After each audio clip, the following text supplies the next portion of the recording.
reka ngaruke ku nsanganyamatsiko dufite uyu munsi. Insanganyamatsiko yacu iravuga ngo itegure ntibigitinze, Yesu agenda ate? Araje. Sajya nyisubiramo. Itegure ntibigitinze, Yesu araje. Korari irababwira ngo ni new times cyangwa ibihe bigenje gute? Ibihe bishya. Ndabisubiramo nejo narabitangiye mvuga ngo ibi bintu mubona dusohoyemo byitwa iminsi ya nyuma, birimo imibabaro myinshi itigeze kubaho, birimo gupfusha, birimo imibabaro, ubwoba bw'ahazaza, birimo guhangayika, birimo uburwayi, burimo ibiza, birimo ku buryo bwinshi. Izuba riza rikaza ku rwego rutangaje, ndetse haraho muzabona muri uyu muhanda ujya mu Ruhango inturusu zumye, muzambwira icyatumye zizuma. Ni nyinshi, abajya bahaca n'ibinyabiziga bazazibona. Hanyuma si ibyo gusa, ibi bihe ndabisubiramo mvuga ngo ni ibise cyangwa se nk'uko ntabura kwibabwira, ni ukuramukwa kw'isi, aho isi ya mbere igiye gusoza. Uyu munsi tukaba duhagaze ku nkengero, ku rubibi rw'isi ishaje, kandi hafi yacu hari n'urubibi rw'isi nshya. Haleluya.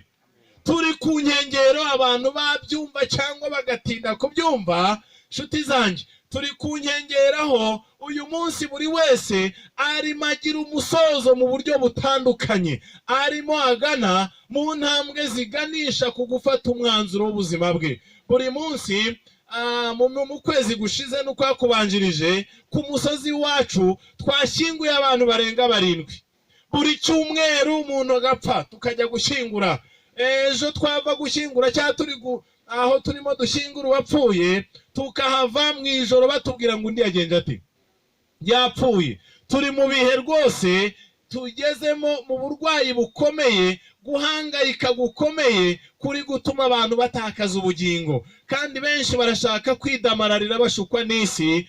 Turi ku nkengero y'isi ishaje, niho dukandagiye, niho duhagaze uyu munsi, kandi hafi yacu ibirenge bya benshi bimwe birimo biritegura gukandagira mu isi nshya, aho iyi mibabaro mubona ya buri munsi izagira umusozo. Izagira iki? Izagira umusozo, ikarangira. Rero reka mbabwire, nsubire inyuma gatoya ku byigisho ejo twabonye. Ndagira ngo ariko ntarajya kure, nababwiye ko nzababwira Yesu namenye, Yesu nakozeho kubwo kwizera, kandi Yesu ubana nanjye. Ntago mbabwira Yesu utuye mu Ruhango, ntago mbabwira Yesu utuye Kigali, utuye izakanyarira. Oya, mbabwira Yesu ubana nanjye. Haleluya. Kandi nimbabwira Yesu mbanzi ibyo ndimo ndavuga. Yesu afite amazina arenga 200, nubwo rimwe ari ryo kenshi abantu bamenyereye, ku buryo hari n'igihe abantu baza mu ishusho ya Yesu mukagira ngo bazaza bitwa ba Yesu gusa. Wapi! Kandi bafite irindi zina rya Yesu bafite bamaze kwambara, baza bakabishushanyaho ntimumenye ko ari ba Yesu babari iruhande, ba bandi bahanuwe ngo niba babwira ngo araha ntimuzagenze gute? Nimuzageyo. Ahari muzabibona. Yesu afite amazina arenga 200, ku buryo abantu mw'iyi minsi baza mu mashusho atandukanye y'ayo mazina, abantu bakazakomeza bibwira ngo ni Yesu, ngo Yesu naza azaza afite izina ryitwa Yesu gusa. Oya, nshuti zanjye, munyemere mbabwire yuko uretse kuba yitwa Yesu, yitwa nanone Amena. Izina rya Yesu ryo mu minsi ya nyuma ni izina ryitwa Amena. Buryo muri kuvuga ngo amen, nta wundi muba muvuga keretse nde? Keretse Yesu. Niyo mpamvu muzabimwigaho. Nawe ubwe yarabihamije ngo uwitwa Amena, umugabo wo guhamya ugenza gute? Ukiranuka. Uwo ni uri muravugana n'itorero rya Laodikiya riheruka, kandi ni nawe uburira abantu kuva muri Babuloni. Uwo nguwo rero muri iyi minsi ya nyuma yitwa Amena. Izina Yesu ni izina rifite ikindi rivuga, rinasobanura, ariko uyu munsi mu minsi ya nyuma izina rye ni Amena. Ntabwo ari Amena gusa, nyuma yuko abumbuye igitabo cyari gifatanishijwe ibimenyetso. Ku ntebe y'ubwami yari ishyizwe hejuru, abakuru 24 bari aho ngaho bahagarariye imiryango yose yo mu isi, n'ibizima 4 byari biri aho ngaho. Igisa n'inyanja y'ibirahure nacyo kiri aho ngaho. Igihe haburaga uwo kubumbura icyo gitabo, Yesu akaboneka akakibumbura. Nibwo yafashe izina ryitwa Alufa na Omega. Haleluya. Uwo munsi nibwo yafashe izina ryitwa Alufa na Omega, kandi ni nawo munsi yahawe ubutware, maze kugira ngo mu isi bamenye ko yahawe ubutware, yohereje umwuka wera ku munsi wa Pentekote. Maze abo mu isi bamenya yuko Yesu yabaye umwami w'ijuru n'isi, kandi atanga imbaraga yari yarasezeranye kubamwiringira. Arababwira ati cyakora muzahabwa iki? Imbaraga umwuka wera nagenza ate? Nabamanukira. Ndetse atangaza amagambo, uyu munsi nzabasubirira amavuga ngo nahabare mu ijuru na hehe. Uyu munsi iyi si twicayemo, iyi si Yesu yarayitsindiye mu buryo bwemewe n'amategeko, kandi uyu munsi arishimira ko abantu bamenya ko Yesu ari umuneshi yatsinze, n'abamwizera azabatsindira haba mw'ubu buzima ndetse no mu buzima buzaza cyangwa no mu minsi izaza. Yesu yaratsinze, atsinda umubabaro i Getsemani, atsinda ibishuko by'umwanzi n'uburiganya, atsinda urupfu. Maze uyu munsi Yesu ni muzima, kandi n'uyu munsi yaratsinze. Umubabaro uri kw'iki gihe, uyu ntacyo ubwiye abiringira Yesu, abari mu burinzi bwe, ab'ubugingo bwabo buhishanywe nawe mu Mana. Umubabaro ntacyo uvuze, ugaragara nta gisobanuro na gitoya. Niba wizera Imana mu buryo nyabwo, uyu mubabaro ntacyo uzatubwira, tuzawutambukamo dufite ibyiringiro kandi dukomeye, nta mpagarara na nkeya, nta guhindagurika. Niyo mpamvu abantu bazahindagurwa n'ibi bihe bazamenye ko witwa Mena cyangwa witwa Urutare, bazamenye ko ntawe bafite. Nzahora mbibabwira, kubera ko ibi bihengo by'umubabaro umeze gutya, abantu birirwa baririmba mu izina rya Yesu, umubabaro ntacyo utwaye abantu bizera Imana, kandi nta n'imbaraga n'ubushobozi ufite. Niyo mpamvu icyo gikombe tuzakinyweraho kuko Imana yakituringanirije, ariko kandi tuzakirokoka kuko Uwiteka biteguye. Munyemerere nkomeze njya mbere. Ntabwo Yesu yitwa Yesu gusa. Amena ni irindi zina rye. Alufa na Omega naryo ni iki? Ni irindi zina rya Yesu. Kandi hirya y'ibyo Yesu yitwa Urutare, kandi akitwa ibuye rikomeza iki? Imfuruka. Niyo mpamvu uyu munsi wa none hari amashusho y'inama y'agakiza k'uyu mubumbe wacu menshi adasanzwe, yose yarengurizaga kuri Kristo. Ntabwo yitwa Urutare gusa cyangwa yitwa ibuye rikomeza imfuruka gusa, oya, afite n'irindi zina. Nzababwira impamvu yaryiswe. Yitwa Emmanuel. Haleluya. Izina rya Yesu ryitwa Emmanuel, naryo ni izina rye, kandi nta wundi muntu n'umwe washobora kuryitwa ngo abeho nk'uko Yesu yabayeho. Ndabizi hari ba Emmanuel benshi hano bagerageza kubyiyita, ubundi ko abo ngabo bo mu ba Yesu, ko ba Emmanuel ari benshi, n'abitwa ba Pierre ko ari benshi, kandi nabo bavuga ibuye. Ni iki gituma ubundi buhanuzi iyo buvuze ngo hazaza ba Yesu benshi, nababwira ngo kuki ba Emmanuel mutajya mumva ko ari izina rya Yesu, mubifata nk'izina ry'abantu basanzwe? Emmanuel ni izina rya Yesu risobanurwa ngo Imana iri kumwe, Imana iri kumwe natwe. Kandi abantu benshi bajya bagira ngo Imana iri kure y'uwo ari we wese. Ntabwo iri kure y'uwo ari we wese nk'uko tutazabura kubivuga.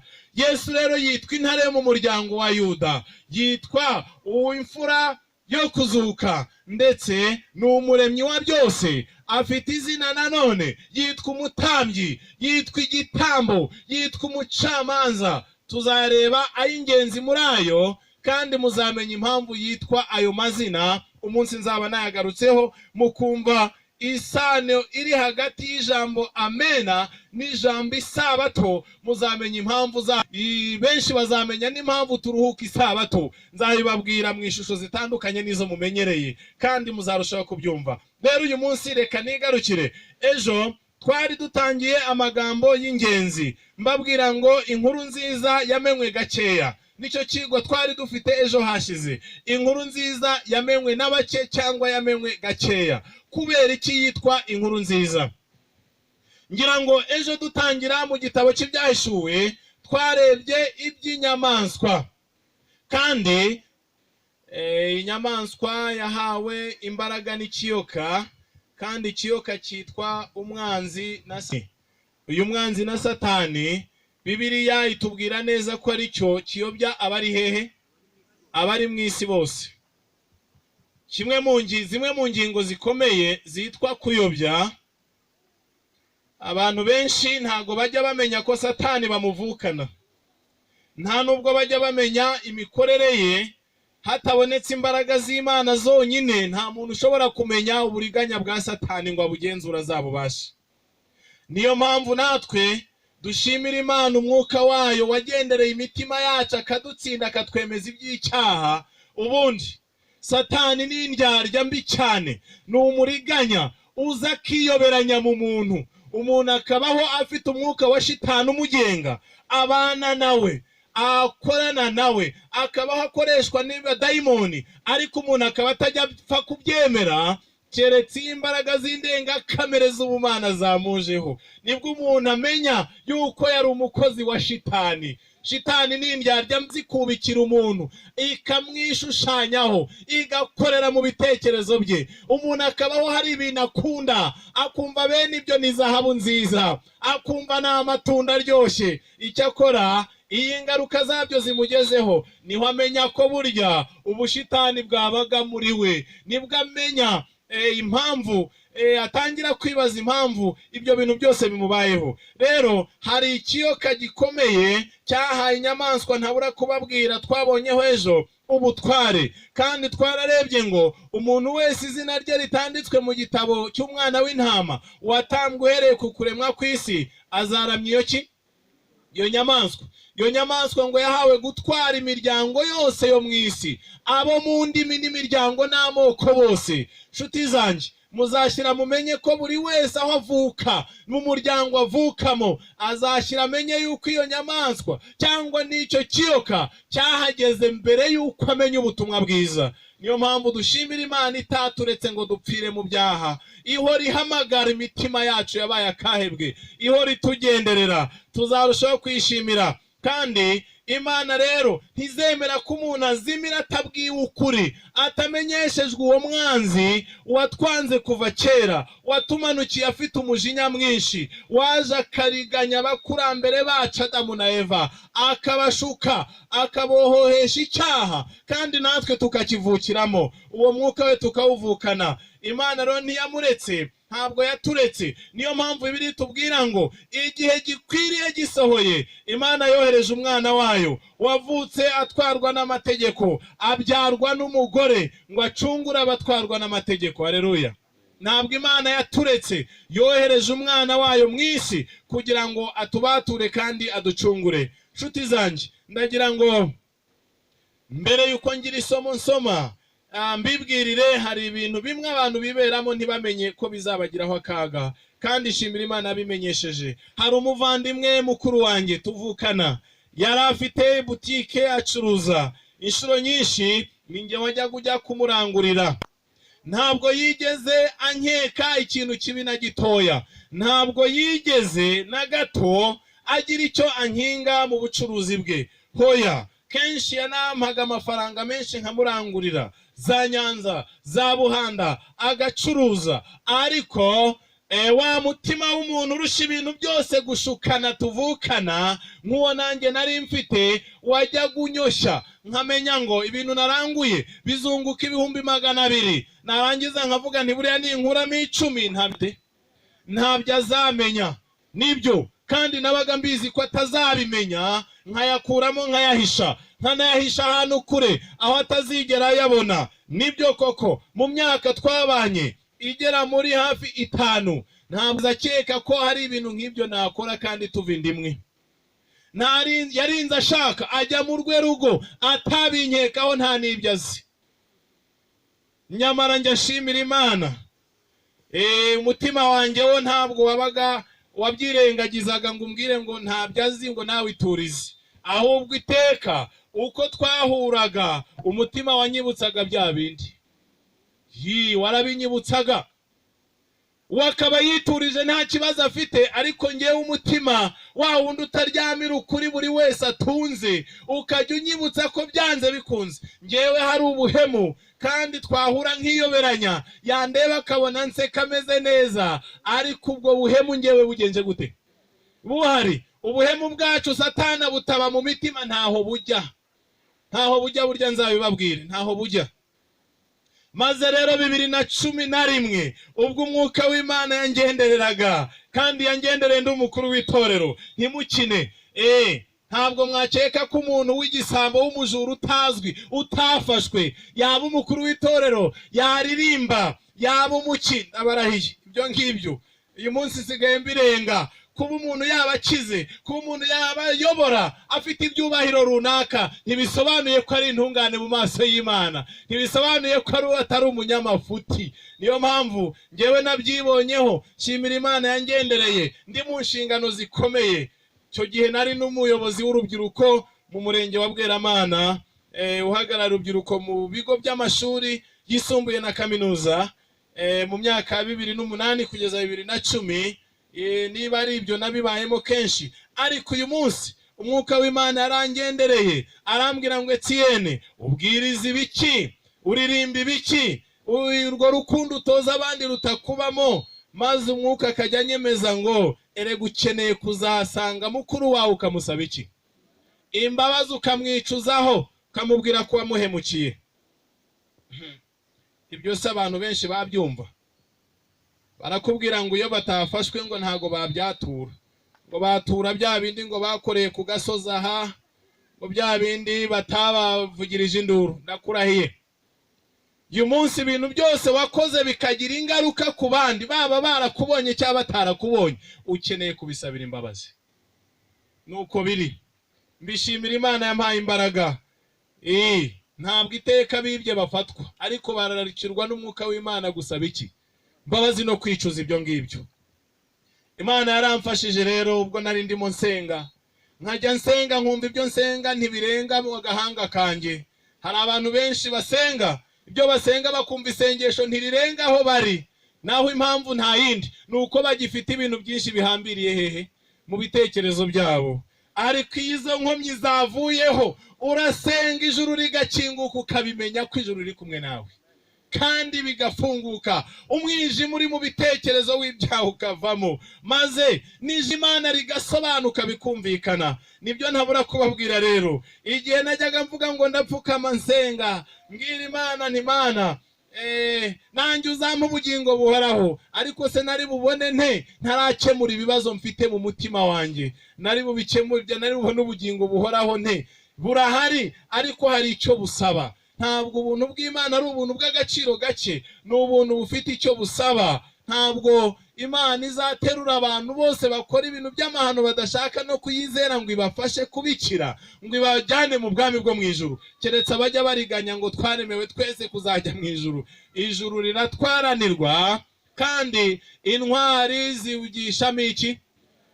Ubwami bw'Imana zibugishamo imbaraga. Nshuti zanjye, Imana yaramfashije, nkahora mfite urubanza nkeneye gukemura hagati yanjye na mukuru wanjye, ariko ubwibone no kwishyira hejuru, nkumva nimusaba imbabazi nzaba nkozwe n'isoni, naho ni shitani ugira ngo akomeze ambohere mu bubata bwe bw'icyaha. Kandi ibyo utabikoze ntabwo wabona imbaraga z'iby'umwuka zitsinda n'izindi ngeso mbi, ahubwo icyaha kimwe kingura amarembo y'ibindi, ku buryo wakoze kimwe n'ibindi birakurikiraho, keretse kumenya ko ari bibi ukabyicuza. Imana yaramfashije rero, maze impa imbaraga mu gusenga, inyemeza ko nkwiye gusaba imbabazi mugenzi wanjye, muvandimwe wanjye.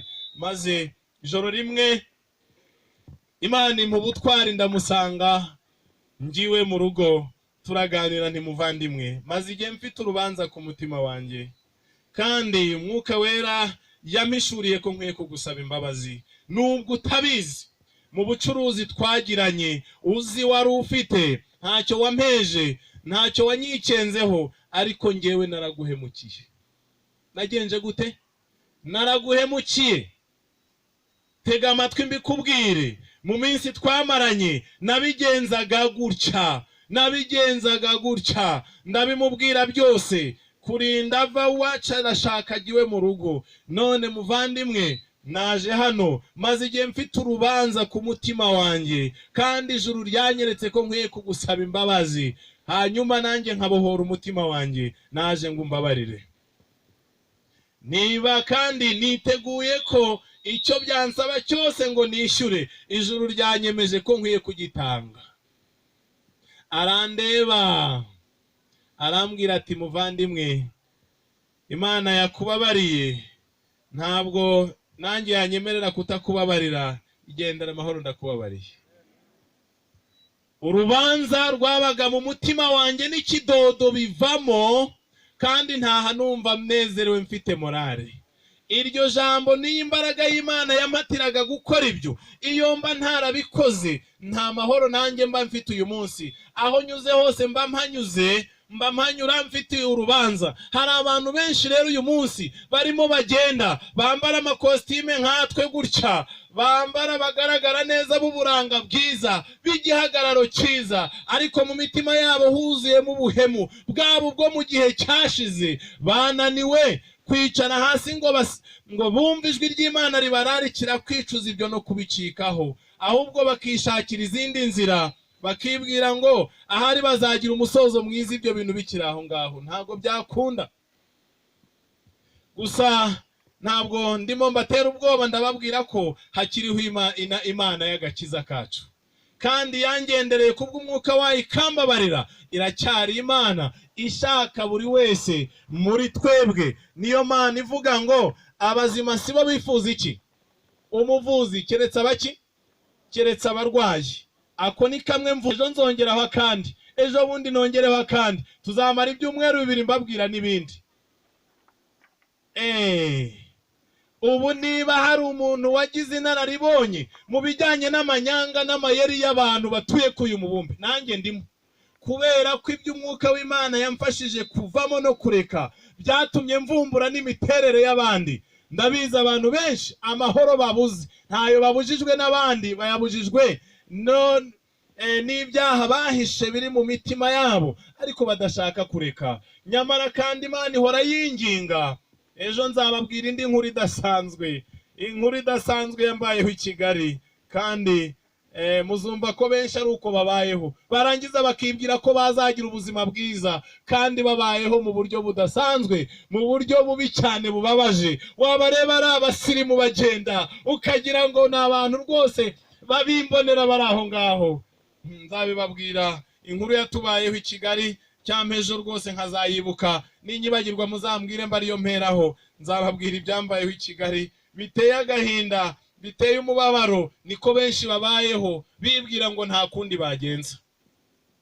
Nyamara ijuru ryaramfashije, rirangenderera, rirambatura. Niyo mpamvu ngiye kubabwira iki kintu gikurikira. Namenye impamvu Yesu yaje muri iyi si. Yaje gukiza abameze nka ba Etienne b'ibisambo, biyoberanyije, batafashwe, biturije, nibe na bamwe biba bikajya ku muheno bakamenyekana. Abo bakira mbere ya bamwe bariganya bakabikora ntibafatwe.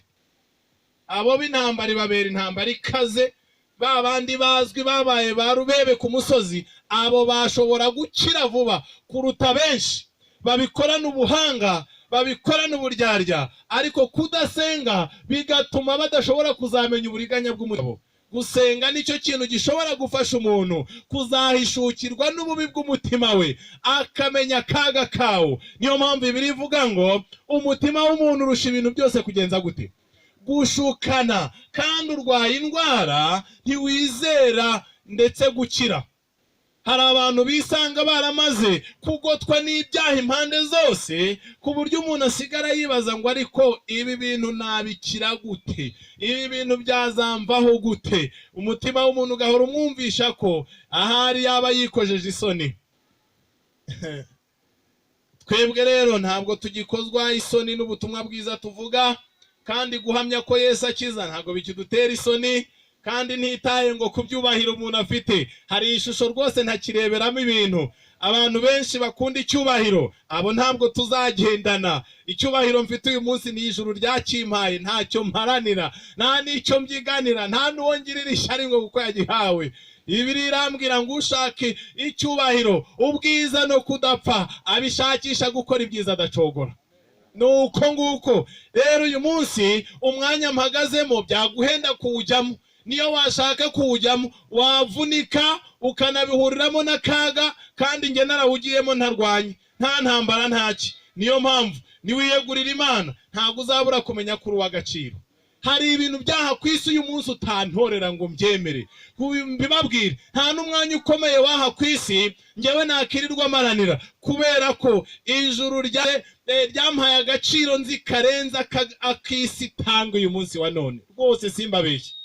Ntimuzandebe gutya ngo mugire ngo hari imyanya yaha kwisi ikomeye muzi babikomeye. Uyu munsi ntakirirwa mparanira, sinshobora, kubera yuko kuba umwana w'Imana no kugirana isano n'Imana birenze kuba umwami w'iyisi ya hano kwisi. Birenze kuba icyo ngicyo. Rwose mbisubiremo muzabimenye, nta mwanya w'ubuyobozi wari wowe wose aha kuyu umubumbe ngewe nshobora kubyiganira n'umuntu ngo tubipfe. Oya, nshaka iki? Ariko mbabazi, ba Daniel Babuloni bahindutse ba minisitiri w'intebe babibyiganiye, bagiye mu matora. Byagenze gute? Kubaha Imana byonyine byatumye bashyirwa mu myanya. Nta matora yagenze ati yabayeho. Uyu munsi rero hari agaciro Imana iduha kubera turi mu ruhande rwayo, ikadunyuza ikadutereka mu myanya ihambaye kandi tutarwanye. Nta n'uwo twagiriye ishari, kubera agaciro k'Imana kari muri twebwe, kubera umwuka w'Imana uba muri twe. Idutereka mu myanya tutabibyiganiye, ariko ikahadushyira ku bw'inshingano ishaka kuduha n'umumaro tuzagira. Ntabwo ari ugupfa kubijyamo gusa. Zabona benshi rero babirwanira uyu munsi, bakanabyicaniramo na bagenzi babo ngo barashaka ibyubahiro. Byahehe. Isi irakureka watumbagira, wagereje rikaguhanantura, ukisanga ahantu utiteguye kureka ngo ube wahava, ukabona nuhava bizagenda nabi. Reka ngaruke, reka mbabwire, nigarukire ku ngingo y'ingenzi nsorezaho uyu munsi tugataha. Bimwe mu bintu bikomeye byazanye umwana w'intama hano ku isi. Iyo ni ingingo tugiye kureberaho mu ncamake kandi tukayisorezaho uyu munsi. Yesu ntabwo yaje ngo avukire mu isi gusa. Oya, yavukiye mu isi afite umugambi udasanzwe.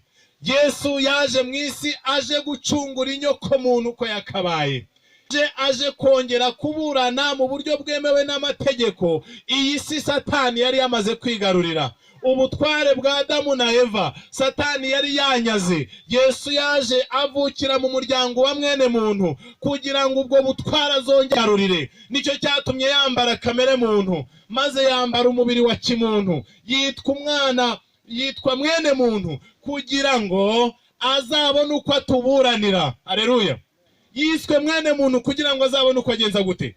Atuburanira, kandi ubutware bw'iyi si yongera bwigarurire. Maze nk'uko mu Bagalatiya igice cya 4 hatubwira, Abagalatiya igice cya 4 hatubwira iki? Uyu murwanyi wari warasezeranywe, uyu wari warahanuwe kenshi n'abahanuzi, maze araza. Abagalatiya igice cya 4 haratubwira ku murongo wa 4 ngo maze igihe gikwiye gisohoye Imana yohereza umwana wayo. Haleluya. Imana yohereza iki? Yohereza umwana wayo. Maze kandi uyu mwana wayo niwe wa wundi waremeshejwe byose, aza afite ishusho no kurabagirana kw'Imana, araza avukira mu isi. Kandi uyu mwana wayo yohereje ntabwo mbere yari umuntu, yari ijambo, maze yihindura umuntu, aza kubana natwe kugira ngo abone uko atsinda ubutware bw'umwanzi, abone uko arwanya umubi, umwanzi wacu Satani. Maze igihe gikwiye gisohoye Imana yohereza umwana wayo wabyawe n'umugore kandi wavutse atwarwa n'amategeko, ngo acungure abatwarwa nayo, biduheshe guhinduka abana b'Imana. Yesu yaraje, araza yitwa umwana w'umuntu, yifata umubiri wa kimuntu, abyarwa na Mariya, kugira ngo erega mu mugore w'icyaha cyanyuze kinjira, niho Yesu yagombaga kukirwanyiriza, nawe abyarwa n'umugore. Nta kundi nuko byari bimeze, kandi yaraje yabyiteguye. Niyo mpamvu igihe yavukaga hari ikintu gikomeye cyabayeho. Muri Luka igice cya 2, marayika w'Imana yabonekeye abungeri mu kuza kwa Mesiya, umucunguzi wacu amaze kuza. Ngo yavutse gusa, nshuti zanjye, igice cya 2 umurongo wa 8, Luka 2 umurongo wa 8, marayika abwira abungeri ko Yesu avutse. Marayika abwira abungeri ko Yesu agenje ate? Avutse. Uyu marayika yaraje aza muri Isiraheli, byari byarahanuwe yuko uyu mwana azavukira i Betelehemu. Haleluya. Kandi niko abahanuzi Yesaya yari yarabivuze, umwari azasama inda, azabyara umwana w'umuhungu, azitwa Imanueli, bivuga ngo Imana iri kumwe n'abandi.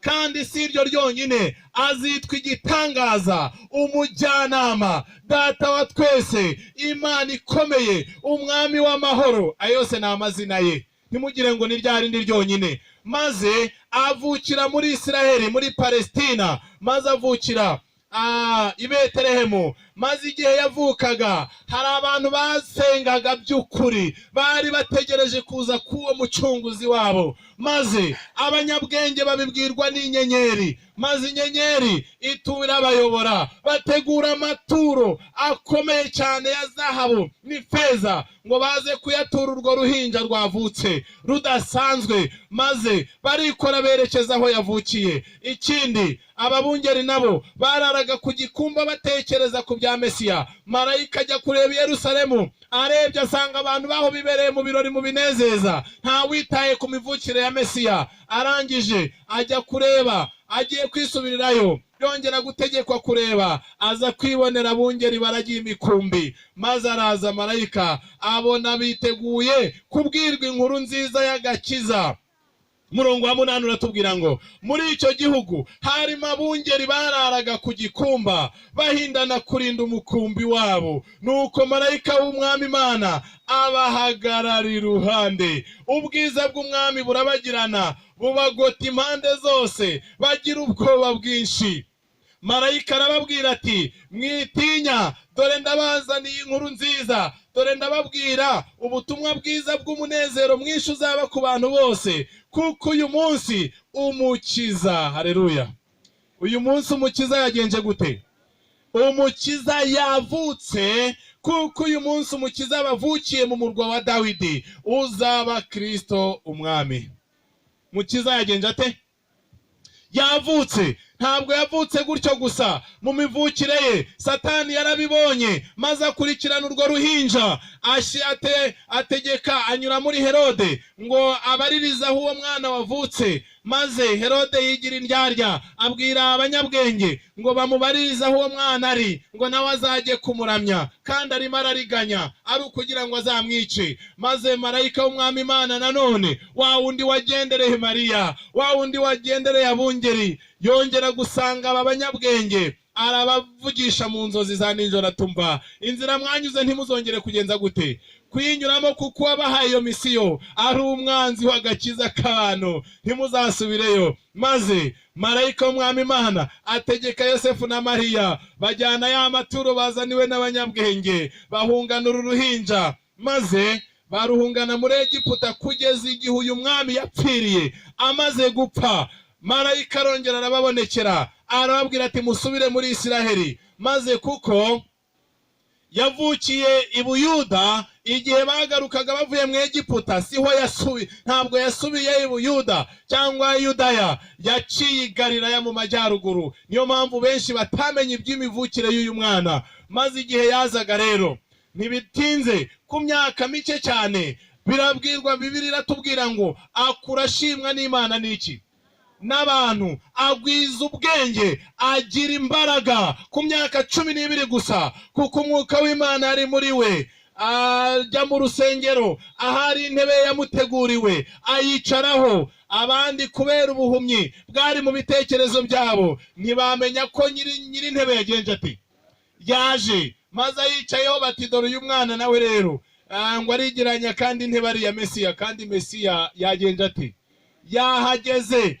maze ntibabimenya. Ariko na mbere y'icyo gihe umusaza wari wuzuye umwuka w'Imana witwa Simiyoni wabagaho abeshejweho n'amasezerano, umukecuru witwaga Ana wabagaho abeshejweho n'amasezerano y'Imana kandi akagira ibyiringiro by'uko azabona umukiza. Igihe bo binjiraga mu rusengero bajyanywe n'umwuka w'Imana, barangije Mariya na Yosefu bazana akana baza kukamurikira umwami Imana. Igihe binjiraga mu rusengero, ababyeyi bageze kuri Ana na Simiyoni, Simiyoni aterura akana arakareba ati, mwami urasezerera iki umugaragu wawe, kuko amaso yanjye abonye agakiza kawe, uransezerere ndakubonye, uwo nategereje igihe kinini ndamubonye. Amumenya akiri n'uruhinja. Nk'uko uko Imana ikora, hari amabanga y'Imana umuntu akwiye kubana nayo, ku buryo utitaye ngo umuntu n'uruhinja, umenya ngo uyu nguyu ni avutse adasanzwe. Maze Simiyoni aravuga tumva, uyu nguyu yashyiriweho kuba ikimenyetso kigirwa impaka. Niyo mpamvu na n'uyu munsi mu minsi ya nyuma abigisha benshi bariho. Ntabwo ari igitangaza, kuva kera kose byaravuzwe. Yesu agomba kuba ingingo igirwaho impaka, n'ababishaka n'abatabishaka, n'abasenga n'abadasenga. Iyi Yesu ni ingingo igirwaho impaka kugeza ubwo abaziyemeza gushaka ukuri bataryarya babikuye ku mutima, nibo bonyine umwuka wera azaza kugenderera akabayobora, bakamenya Yesu nyakuri, bakamenya gutandukanya ibinyoma n'ukuri. Nicyo cyatumye Simiyoni ababwira ngo uyu yashyiriweho kuba ikimenyetso kigirwa impaka. Benshi aje ngo benshi bagwe kandi benshi babyuke, ndetse avuga yuko azabera abenshi urutare rugusha, kuko bamwe bazanga kumwumvira bakamusitaraho. Bakagenza gute? Bakamusitaraho. Akura ashimwa n'Imana n'abantu. Nuko yakuze agize imyaka 27 cyangwa se muri 27, igihe cye kigeze nk'uko ubuhanuzi bwabivuze, maze ajya kuri Yorodani kubatizwa na Yohani. Igihe Yohani yari amaze kumubona aramumenya, igihe yazaga amusanga, abantu bari aho ngaho baje gukurikirana Yohani. Yohani arababwira ati, nguriya ntama w'iki w'Imana ukura w'ibyaha by'abari mu isi, mumwumvire. Ndetse Yohani yari yaramaze igihe kinini ababwira ngo, jewe ndababatirisha amazi ngo mwihane, ariko inyuma yanjye hazaza undusha ubushobozi, ntibinankwiriye yuko napfundura iki napfundura udushumi tw'inkweto ze. Kandi yari yarabwiye abamukurikiraga ko we naza azabatirisha amazi n'umwuka ndetse n'umuriro, byose abishyiraho. Ndetse arababwira ati, uwo nguwo azaza agosore, azatandukanya umurama awutandukanye n'amasaka, azatawutandukanya n'ingano, ingano azazihunika, ariko kandi umurama wo azawutwika. Ati, nubu intorezo ye irabanguye. Nuko nguko byari bavuzwe, kandi bamwe baranabivuze abahanuzi bamwe ngo, ninde uzahagarara ku munsi wo kuza kwe, ko ameze nk'umuriro w'umucuzi, azacenshura abahungu ba Lewi. Nuko nguko agomba kuza n'uyu munsi wa none. Nshuti zanjye ndagira mbibabwire. Maze arababwira marayika ati, umukiza yahabavukiye. Arabatizwa, amaze kubatizwa ajyanwa n'umwuka w'Imana mu butayu kugeragezwayo nande? Na Satani. Ajyanwa n'umwuka w'Imana mu butayu amarayo amajoro 40 n'iminsi 40 atarya atanywa. Igihe yari ashoje iyo minsi, yari iminsi yo kwiga urugamba rwe, yari iminsi yuko atangiye umurimo udasanzwe, agomba guhangana n'umwanzi. Maze avuye mu butayu, Satani baramugendereye ati, ikigeragezo nahaye Adamu kikamutsinda n'ubwenge yari afite, nawe nukiroko kurabura igihangange abarakimuzaniye. Niba uri umwana w'Imana, hindura amabuye imitsima maze urye, uticwa n'inzara. Cyo cyambere kiba kiraje. Umwana w'Imana wuzuye umwuka wera kandi waje afite umugambi. Icyo ngicyo yaramusubije atumva, handitswe ngo umuntu natungwa n'iki? N'imitsima gusa, ahubwo atungwa n'amagambo yose ava hehe? ava mu ijambo ry'Imana. Ayo niyo Yesu yajyaga abwira Abisiraheli bari mu butayu, nawe yasubiramo. Satani asanga aho ngaho ntabwo yakandiramo, asanga ikigeragezo cy'inda. Icyo ngicyo umwana w'Imana yagitsinze kera. No, uyu munsi benshi bajya batsindwa n'inda, bakaba imbata z'inda, ariko sinda ahubwo ni kamere zabo zikunda iby'indira arikira, maze nabo bakabibamo. Umuntu akaba imbata y'ubusinzi, umuntu akaba imbata y'ibyabuzanijwe byose ashyira mu nda ye, umuntu akaba atagira isaha yo kurya n'iyo kunywa, isaha yose akaba rohamo akagira ngo amahoro, maze akaba imbata gutyo. Nyamara Yesu na n'uyu munsi nubwo byaba bimeze gutyo, yiteguye gutanga imbaraga zo gutsinda icyo ari cyo cyose. Niyo mpamvu izo mbaraga yazivanye mu butayu, maze shitani arongera aramugerageza, amwereka ubutunzi, amwereka ubwami bwo kwisi, abumwereka mu mashusho arabagirana. Nk'uko uyu munsi natwe tujya duca ku nzu z'ibisenge nziza, imihanda myiza, amashuri meza, imijyi myiza, maze irari rikabirari, za baransize zikaba nyinshi zikagwira. Maze Satani akavuga ati nupfuka mukandamya, ibi byose nzagenza gute? Akindi ni wica isabato, nudatanga icyacumi, nudatanga umwanya wo gusenga ukankorera, ibi byose nzabiguha. Ukagira ngo bizaguha ubugingo buhoraho, wabigeraho ariko nta bugingo bitanga. Niyo mpamvu benshi bajya bananirwa gutanga igihe ngo babane n'Imana, basenge, bakagira ngo nibwo bazunguka cyangwa bagira imbaraga. Nshuti zanjye, ariko mugira ngo ibyo ababwiriza tuvuga twe tubikura hehe? Ko tugira inshingano nyinshi kandi tunakora, hanyuma ibyo ababwiriza bavuga babikura. Nshuti zanjye, mu ntege amatwi mbibabwire, ntimundebe gutya, ntabwo mbayeho ndi umunenganenzi. Ijuru riramfasha mu gihe isi idatanga, Yesu akagitanga. Nkabona umwanya wo kujya mu bitabo rwose mbabwire, uje mwasanga mfite ibikarito n'ibikarito, kandi Imana iramfasha buri gitabo cyose nkajyamo iminota mike nafata. Iyo Umwuka Wera ari kumwe nanjye aranyobora, agafungura byinshi, ku buryo ibimfasha buri munsi ngendana nabyo. Niba yambwiye uyu munsi ngo ntutinye ndi kumwe nawe, uwo munsi nkirirwana naryo, n'ejo rikamfasha kugira ngo ndi. Yesu rero arasubiza ati umva, oya, handitswe ngo uramye Imana yonyine aba ari usenga. Ni uko nguko handitswe. Maze shitani amushyira mu kigeragezo kindi, amujyana hejuru y'urusengero, maze aramubwira ati umva, ngaho ijugunye, kuko handitswe muri Zaburi ngo izagutegekera abamarayika bakuramire, ntuzakubita ikirenge hehera kwibuye hasi. Yesu arasubiza ngo handitswe ngo ntukagerageze Uwiteka Imana yawe. Benshi bajya bashaka kugerageza Imana, bakishyira mu kaga ngo Imana izakunda igenzi itera, ngo ibakureyo, ngo bakishyira mu kaga ngo bazabone ibitangaza byayo. Igihe bihorera ikabihorera, kubera yuko handitswe ngo ntukagerageze ikira Uwiteka Imana yawe. Niwishyira mu kaga, yego hari igihe izareba ko ari igitutu cy'umwanzi, hari igihe izabona ari ubujiji wari wifitiye utanya, ikaza ikagutabara. Ariko si uko igishyigikira bishyira mu kaga. Ntabwo iryo tegeko ririho ngo muzishyire mu kaga kugira ngo muzabone gutabara kwanjye. Oya, akaga ntuzakikururire, uzareke abandi bakagukururire, cyangwa isi ikagukururire. Nikaza atari wowe ukikururiye, Imana izaza kugutabara. Imana iratabara. Akaga kakujeho atari wowe ukikururiye, ako Imana irahagarara igatabara. Ariko iyo ari wowe uri mukajya mukijyanyemo, irakureka ngo ubanze usogongere, wumva ububi bw'ibintu uhitamo kandi wakunze. Hanyuma iyo umenye ko ari bibi ugatabara, nabwo iba yiteguye gutabara. Iraza ariko ntiyaza udatabaje ngo uvuge uti Imana mbabarira ntabara binagiyemo biragatsindwa. Kandi nabwo izibona ko wamaramaje kubicika utazabisubiramo.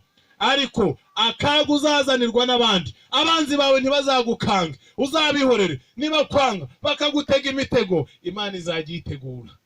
Kandi niba naguhemukira, bareke. Bibiliya iravuga ngo ntukabuza ababi kukugirira nabi, uzabareke kuko atari bo bafite ijambo rya nyuma ku bugingo bwawe. Hari Alufa na Omega ufite ijambo rya nyuma ku buzima bwawe. Niyo mpamvu kugutabara. Nshuti zanjye, igihe Yesu yavaga mu butayu yari amaze gutsinda ikigeragezo gikomeye, kandi ntabwo yari agitsinsi gusa, ahubwo yari agiye kujya gitsinda by'iteka ryose. Yesu yimenyereje gutsinda utuntu dutoya, maze bimutegura kuzatsinda n'ibindi bikomeye. Nicyo cyatumye igihe yari asatiriye icyumweru cya nyuma, nshuti zanjye, yajyanye Getsemani yumva umubabaro umusatiriye, arebye urupfu agiye gupfa rumusatiriye, arebye uburyo abo yaje gukiza bamwe batabyitayeho, yagira umubabaro. Ariko kandi uyu mubabaro mwinshi yahuye nawe i Getsemani. Yafashe igihe cyo gusenga, ajyana n'abigishwa be, arababwira tumva rero nshuti zanjye, nimube maso musenge kugira ngo mutajya hehe, mutajya mu mosha.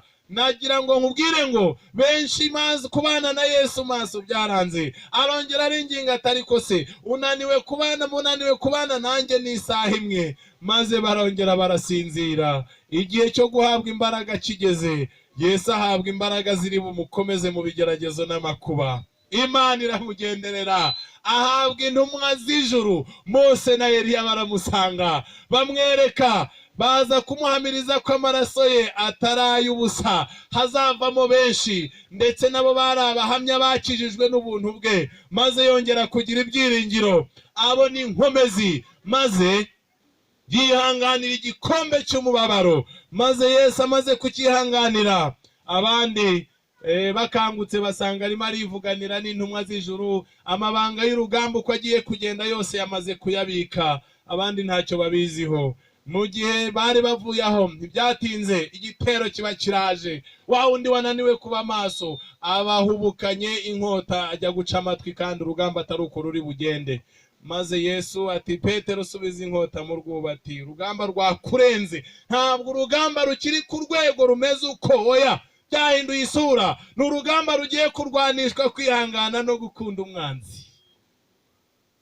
No gukundikira urugamba rutsindwa no kwihangana no gutsinda umwanzi.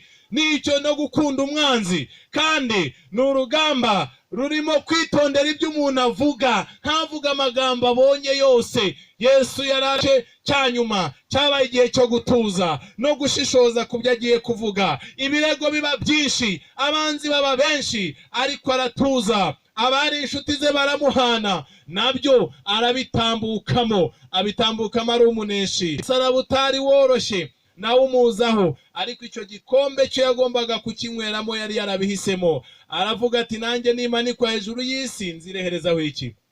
Kandi yemeye guca mu mubabaro. Niyo mpamvu igihe tuzigana urupfu rw'ubushake, muzamenya ko Yesu yari azi ko mu gupfa kwe hari imbuto nyinshi zizavuka ku bwe. Yesu rero amaze kwemera umubabaro wose, yari asigaje gutsinda umwanzi ukomeye wacu na n'uyu munsi witwa urupfu. Yesu ajya mu gituro, ku munsi wa gatatu azuka ari umuneshi.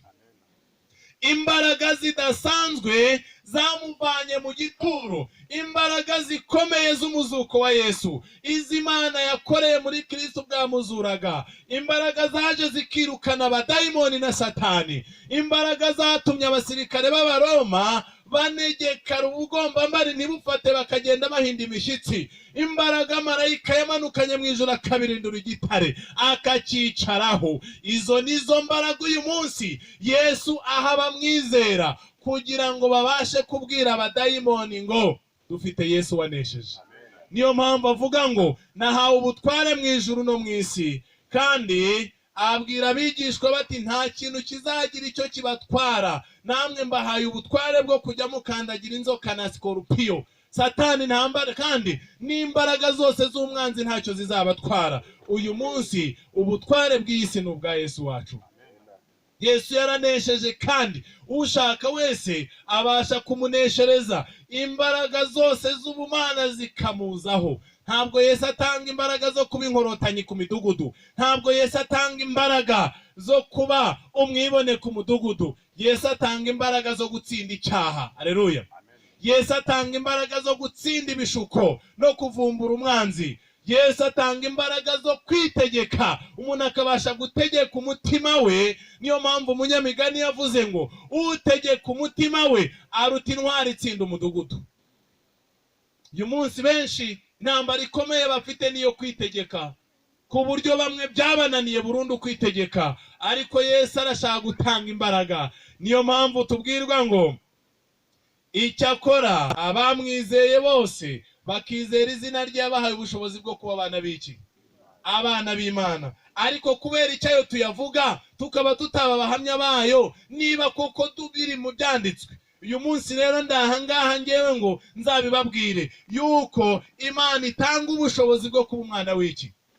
Ni kandi uwabyawe n'Imana atsinda iby'isi. Niyo mpamvu rya birari tuzaba mu isi yuzuye irari, rya ry'ubusambanyi tuzabana n'abiyambika ubusa kandi babwambare, tubarekere umudendezo wabo dutambuke kubera Yesu ari kumwe natwe. Tuzabana n'abafite byinshi, yewe babitunge tubihorere, hanyuma twe kubagirira n'ishyari. Twebwe twiringire ko ifunguro rya buri munsi rizaboneka kuva tukiriho kurinda tuva muri uyu mubumbe. Niyo mpamvu uyu munsi nabura kwibabwira, Yesu atanga imbaraga zo kwitegeka ku buryo umuntu aba mu isi irimo abanyabyaha kandi ntakururwe n'ingeso zabo. Niba atari icyo musengera, niba atari izo mbaraga ziba muri mwe, ejo kare ugahora ukururwa n'ibibonetse byose, ugatsindwa n'ibibonetse byose, aho uzamenye ko nta mbaraga z'ubumana ufite. Yesu atanga imbaraga zituma ushobora kubana n'umuntu w'indakoreka nk'uko nawe yabanye na bene Zebedayo bene Nkuba, akabana nabo ntibamuhindure. Izo nizo mbaraga Yesu ashaka gutanga kuri buri wese. Abantu b'Imana bakaba mu isi badahindurwa n'ibihari, ari abambara ubusa, ari ibisambo byiba bikaba tukabana nabyo, ari abariganya tukabana nabo ariko ntituriganye. Yesu atanga izo mbaraga nizo ashaka gutanga, kandi iyo umuntu amaze kuzakira mu buzima bwe, nta kabuza gutsinda bizana ibyiringiro n'umunezero mu mutima w'umuntu, kandi bimwizeza n'ubugingo buhoraho. Mbese inshuti zanjye, Bibiliya ngiki kitubwira uyu munsi wahitamo kuvuga uti Mwami, nanjye nshaka kuba uwawe, nanjye nshaka kundengera. Reka mbibabwire, ndashimira Imana yanyakiriye ubwo nari ndangije ishuri rya segonderi. Mwuka w'Imana yarantabaye, aza kunyiyegereza, aza kuncisha mu ishuri uyu munsi riruta iryo niga hano hakurya. Nyamara njya nkunda kubivuga, ntabwo rwose kuba ndi hakurya kuri kaminuza ntabwo ari ryo shuri rihambaye ngewe ndimo niga. Ijuru ryabanje kunyicaza hasi, nca mu ishuri riba hano mu iki gitabo muri kaminuza iri aha ngaha, nza kwiga iby'iri tegeko nshinga ry'ubwami bw'Imana, kandi rinyereka uko urugamba rumeze, rinyereka uko bizagenda. Nshuti zanjye, ndenda kwibabwira mpora mbisubiramo, hari ibyo uyu munsi ntagiha agaciro kandi kera narabihaga agaciro. Hari ibyo uyu munsi nsumba mu bitekerezo. Niyo mpamvu Yesu ashaka kuzamura ibitekerezo by'abamwizera ngo basumbe ubugambanyi bw'inyamaswa, basumbe imibabaro y'aha kwisi. Yesu ashaka ko dutsinda buri kintu cyose, yaba urupfu, yaba uburwayi, yaba ubugambanyi n'urwango. Ashaka ko tubisumba tukaba hejuru yabyo. Aho niho Yesu azadusanga. Zasanga intekerezo z'abamwizera atari intekerezo z'amanjwe zigituye hasi. Ashaka intekerezo z'abantu b'intarumikwa, bazi kwitegeka, bazi kugenzura buri kimwe cyose mubera hano ku isi, badahindishwa umushyitsi n'ibyateye ngo birirwe birukanka. Imbaraga zari muri Yosefu zigatuma aba muri Egiputa hari ibigirwamana basenga, akahaba kandi ntabisenge. Izo nizo mbaraga Yesu ashaka gutanga. Imbaraga zari muri Daniyeli zigatuma aba mu bwami bw'ibigirwamana bwa Babuloni, akabana n'umwami utubaha Imana, nyamara Daniyeli ntahindagurike. Izo nizo mbaraga Yesu atanga ku bantu be. Imbaraga zari muri Yesayi zatumye ahangara gucyaha umwami Manase. Izo nizo mbaraga uyu munsi Yesu ashaka guha abamwiringira, kugira ngo ibintu nk'imisozi ihanamye, ibintu biri aha mu isi birimo byubakwa, ibyitwa amasisiteme bigaragara ko bitahinduka, ibintu birimo byubakwa abantu bagirira ubwoba bagatiba ntibamenye ko bizarangira. Abana b'Imana bazaba mu isi, tuzaba tubizi ko ibyo ngibyo bizarimbuka umunsi umwe kandi bikarimbuka, atari ukuboko k'umuntu kubikozeho, ahubwo ari ububasha bw'Imana bubirimbuye. Urugamba uko ruzarangira Imana yararuduhaye, ruri imbere yacu, washaka yabimenya. Uyu munsi kuvuga njya mbabazwa n'abirirwa bavuga amagambo ngo kuri YouTube ngo papa yavuze ibi, ngo ibi byavuzwe ibi. Bareke bavuga ibyo, ahubwo nawe uvuge ngo Yesu yavuze ibi ngibi. Nawe ubundi uko isi izarangira, ntabwo ingabo nyikomeye, ibitwaro bya kirimbuzi byo mu isi, ibyo ntaho bihuriye n'ububasha bw'Imana. Niyo mpamvu uko Yesu yarimbuye ingabo z'Abanyegiputa, akarimbura ingabo za Senakeribu za Siriya, marayika umwe wenyine akazirimbura. Uko ingabo z'Ababuloni zarimbuwe, ingabo za Kuro zikahinjira zitarwanye. Uko ingabo z'Abagiriki zatsinzwe na Alexandre Mukuru agatsindwa, uko ingabo zagiye zitsindwa, na n'uyu munsi nshuti zanjye ubuhanuzi buravuga ngo tugeze mu gihe cy'amano, kibumba n'ibyuma, aho ibintu bidashobora gufatana, ariko abandi bariremarema ngo bazabifatanya. Keretse niba atari Imana yabivuze niho byazashoboka, ariko ibyo Imana yavuze ntibihinduka, bizagera ku musozo. Bavandimwe nshuti zanjye, benshi batinya kwizera ububasha bw'Imana, batinya kwiyegurira Imana, guhangana na kamere zibatsika, ntago babishaka. Nyamara Yesu aravuga ngo ntacyo mubasha gukora mutamfite. Mbese muri iyi minsi ya nyuma wakemera kuvuga uti Imana Nyagasani, ntacyo nshoboye, ndi umunyantege nkeya, icyakora wowe uri umunyambaraga kandi ndifuza kukwisunga. Ndashaka kumbera urutare, ndashaka kumbera ubwugamo bw'umugaru, ndashaka ko umucyo wawe urasira ubwenge bwanjye. Nkaba muri iyi si irimo ibintu by'urujijo, ariko mfite umucyo umurikira. Ndashaka gutera ikirenge mu cyawe, aho ushinguye nanjye ngashyiramo ikirenge. Mbega ni bangahe ko uyu mugoroba bavuga bati Mwami, dushaka ibyiringiro byawe, dushaka ijambo ryawe mu mitima yacu, turashaka ko ritubera itabaza ry'ibirenge byacu muri iyi si icuzuye mwijima n'urujijo, tukagenda tumurikiwe n'umucyo mbajuru, kandi tukabasha gutsinda ibitugerageza, tukabasha kwitegeka twebwe ubwacu, tukabasha gutsinda imbaraga zica mu banzi bacu cyangwa abo twita abanzi bacu, nubwo tuzabyiga mu bundi buryo. Ibande mu uyu mugoroba bavuga bati Mwami, natwe turagushaka nguko wanesheje mu ijuru, ukaza ukaneshereza umwanzi aha mu isi. Natwe ntabwo uri kure yacu, urifuza kutuneshereza. None natwe turifuza ko rero mu mitima yacu utahamo, ukatubera umurwanyi, ukatunyuza mu izo nzira nk'izo wanyuzemo, natwe tugatsinda. Bangahe mu uyu mugoroba bavuga bati Mwami, natwe dufashe kandi tuba bawe, turifuza kukwiyegurira. Mbese ni bande babihitamo mu uyu mugoroba? Yesu avuga iki gikurikira: kurarika ngo ujye juru, niba uhitamo kuvuga uti Yesu ko wanesheje kandi n'ubundi si ni yawe. Uyu mubumbe benshi babona ibiburamo bakagira ngo ni Satani uyoboye. Ndabarahiye, Imana yo mu ijuru niyo iyoboye ibibera aha ku isi, kandi n'ubutumwa bwayo niyo ibuyoboye, ndetse n'ubushake bw'Imana bwemera yuko ibi byose mubona bibaho. Ariko udashaka kumenya ubushake bw'Imana azakomeza kuvunika mu bitekerezo, yibaza impamvu Imana ibyemera. Nyamara Imana ishaka kuducisha mu iri tanura, kuko izi ko turaba agaciro, igira ngo turusheho kuyigarukira, turusheho kuyikunda no kubona imbaraga zayo. Niba ari icyifuzo cyawe ukaba uvuga uti Mwami, nanjye ubwo ugenderera abandi nasige, ukaba ushaka kuvuga uti nanjye mfasha kukwegurira umutima wanjye, niba ari icyifuzo cyawe, ndakurarikira kugira ngo ujye juru dusenge.